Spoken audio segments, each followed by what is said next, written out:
Hey guys, Troy here from RoamR. We got another great video for you today, and we're taking you under the hood of NUGGET.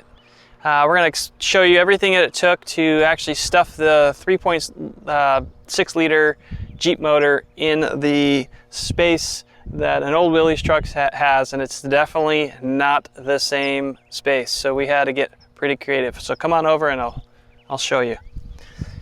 Of course, the old school Jeep latches, got to have those. And a little safety catch, so I want this thing catching it while you're driving. And there she is in all her glory. One of the things I mentioned in another video is how we use Dakota Digital for all the gauge clusters, and it's actually because it's a newer car, we plugged it into the OBD2, which you get most of the sensors, and depending on the make and model, you can get most or all of the sensors. This one we did not get the gas sensor, which we have to do separately, and then the oil pressure needs to be a regular oil pressure switch. And on these we had to get a little creative. So if you follow me over here, I'll show you. Under here is the oil filter. That's actually where your oil filter is, and they actually make this new cap that is on there that is threaded, and you can actually plug in your oil pressure sensor and get your oil pressure right to the Dakota Digital, which is pretty rad. And of course, with the core support right here, we had to figure out how to put the JK cooling system in, and so we actually had to create, John from Castle Fab actually helped us with a few of these brackets under here. We actually had to create this whole new core support so that we could put the Jeep JK components in. Of course, we had to brand it with its namesake, NUGGET.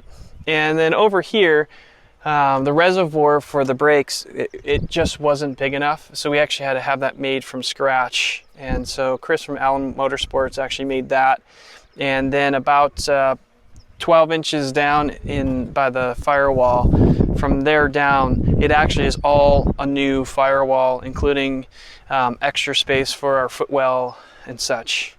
And then of course we have a K&N air filter on here, and we put that on here not only because it's a small little minute improvement, but we couldn't fit the stock air box, so that was actually a solution to fitting all of this.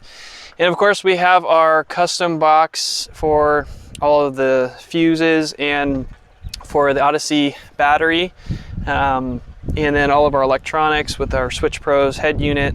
You can see we have several accessories we can still plug into that, all in a ducks in a row and all tightly tucked under here. So there's really no more extra room under here for things, and everything really just fit really nice once we mapped everything out.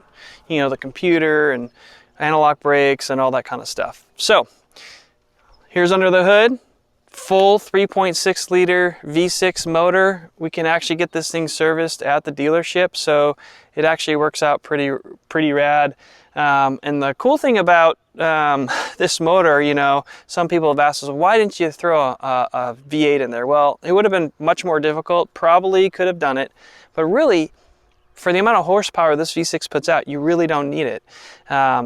A JK, when it was all built up, the one we used to make them, I think they're around 6,500 to 6,800 pounds. Even some of them, you get up to like 7,000 pounds. It gets ridiculous. Well, this thing's stock was 5,500 pounds from the factory, and we actually somehow managed to get this thing down to 4,700 pounds. All that to be said, when you take off, doesn't feel sluggish like a JK does. It actually will chirp the tires and you get going, and it's just crazy fast. So super happy with it. Great transition, and we love that we can just take it into a dealership and have it serviced if we need to.